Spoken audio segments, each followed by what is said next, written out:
So I. Okay. Kau jangan gerak Suruh orang lain lah. Pandai.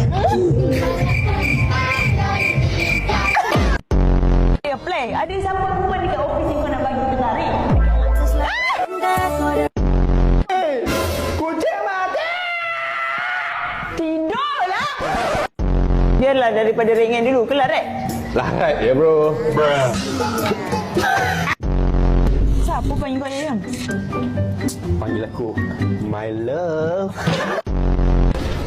Mana format Alamak, kita hampir kantoi.